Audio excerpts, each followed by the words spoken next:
Hello बच्चों, let's read the question. Which of the following statements is incorrect? So बच्चों, given है हमें यहाँ 4 स्टेटमेंट्स, उसमें से हमें चूज करना है इनकरेक्ट और फॉल्स स्टेटमेंट. तो एक एक स्टेटमेंट को देखते हैं. Statement 1 says the bulk modulus for solids. तो बल्क मॉड्यूलस को सपोज हम बी से डिनोट करते हैं. तो स्टेटमेंट 1 के according bulk modulus of solids is much larger than for the liquids. तो बच्चों, इसमें सबसे पहले हम चेक करेंगे what is the basic meaning of bulk modulus. So this is equals to the volume stress divided by volume strain. So अब बच्चों, volume stress को हम लोग मेजर कर सकते हैं by the change in pressure and divided by volume. Strain will be change in volume divided by original volume.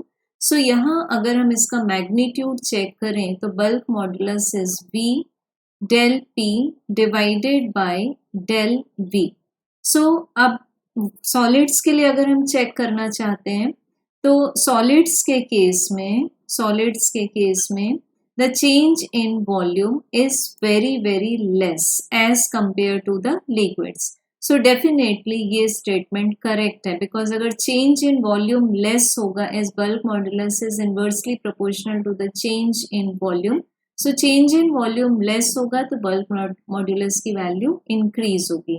So we can say that this statement is correct. अब बच्चों, statement 2 है कि gases are least compressible. सो इसके लिए हम लोग compare करते हैं गैसेस को सॉलिड्स से.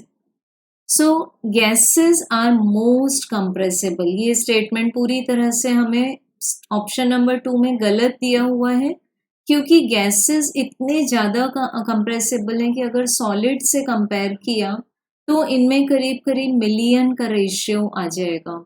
So we can say that the option number 2 is false. So हमें incorrect ही पूछा है तो हमारा आंसर यही होगा. फिर भी चेक करते हैं ऑप्शन 3.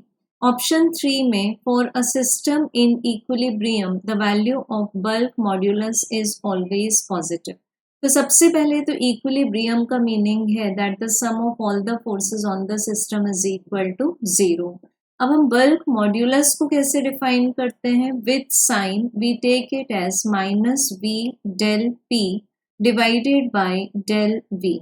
सो बच्चों, न्यूमरेटर में अगर हम राइट हैंड साइड में चेक करें, so if the pressure increases it means हम किसी ऑब्जेक्ट पर प्रेशर बढ़ाएंगे तो वो ऑब्जेक्ट क्या होगा?